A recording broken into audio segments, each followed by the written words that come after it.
Paytaxtın Nərimanov rayonu Mayakovski 15 ünvanında yaşayan sakinlər təhlükə ilə üz-üzədir. Çünki bina isnad divarlarına kimi eroziyaya uğrayıb və uçma təhlükəsi var. Binada yaşayan 55 ailə Nərimanov rayon İcra Hakimiyyəti tərəfindən onlara verilən kompensasiyanın məbləğindən razı deyirlər. Ətraflı əməkdaşımız Rəşad Vəkiloğlu danışacaq. Fövqəladə Hallar Nazirliyi bizim binamızı qəzalı binaların siyahısına salmışdı. Şəhər salma burada ev tikməyə icazə vermir. Göy ətrafında, bu binanın ətrafında binalar çoxdur.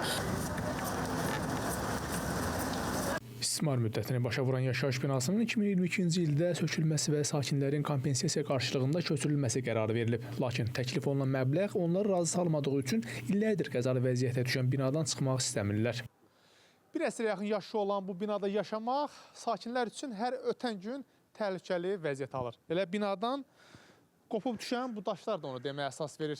Sakinlərin istəyi burada bina tikilsin, onlara hazır mənzil verilsin. Ancaq aidiyyəti qurumlar binanın söküntüsünü və bu ərazidə park inşa ediləcəyini bildirir. Elə bu səbəbdən də sakinlərlə aidiyyəti qurumlar arasında razılıq olmadığı üçün binanın söküntüsü də gecikir. Şahidlərin sözlərinə görə bina ilk dəfə baxış keçirilən zaman Nərimanov rayon İcra Hakimiyyəti tərəfindən sakinlərə bildirilib ki, bina qəzalı vəziyyətdə olduğu üçün sakinlər gələcəkdə tikiləcək çox mənzilli binada mənzillə təmin ediləcək. İndi 2300-dən beri 2 il 3 il ərzində cəmi 300 manat pul artırdılar. Hal-hazırda 250 sakinimiz var, 55 mənzildə hal-hazırda. Bizə şirkət də bizə verdilər. Həmin şirkətə hal-hazırda arxitektura idarəsi icazə vermir. Bizə deyir ki, siz buradan çıxın, biz sizə 2300 manatdan qeyri-real bir qiymətdir. 2300 manatda burada hal-hazırda kvadrat yoxdur, kvadrat. Şəhər Salma və Arxitektura Komitəsi həmişəki kimi deyir ki, burada park salınacaq.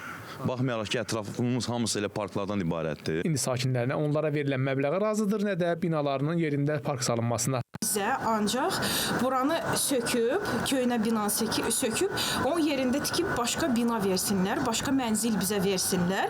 Biz ancaq mənzil istəyirik. 2200, 2300 manat kvadrata pul verirlər. O pula hardan nə almaq olar? Heç nə.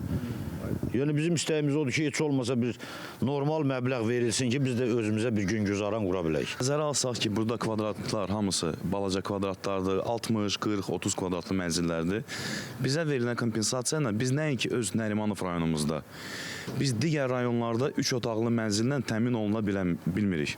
Dövlət Şəhər Salma və Arxitektura Komitəsindən bildirildi ki, qəzalı vəziyyətdə olan binanın yerləşdiyi məhəllədə əhalinin ümumi istifadəsində olan həyətdə 2 ədəd 16 mərtəbəli yaşayış binası tikildiyi üçün həmin ərazidə sıxlıq göstəriciləri yol verilən həddə çatıb. Qüvvədə olan şəhər salma norma və qaydaları çərçivəsində söz gedən məhəllədə yeni çox mənzilli binanın tikintisi mümkün deyil. Bizdən başqa qocalar da qalxıb düşür, uşaqlar da qalxıb düşür. Həqiqətən çox təhlükəlidir. Qurumdan o da bildirildi ki, həmin binada sahələrin ölçülməsi və inventarizasiya işlərinin aparılması üçün gələn mütəxəssislər sakinlər tərəfindən mənzillərə buraxılmır. İnventarizasiya işləri başa çatdıqdan sonra sakinlərin köçürülməsi təmin ediləcək. Rəşad Vəkiloğlu, Rəşad Əkbəroğlu, Space xəbər.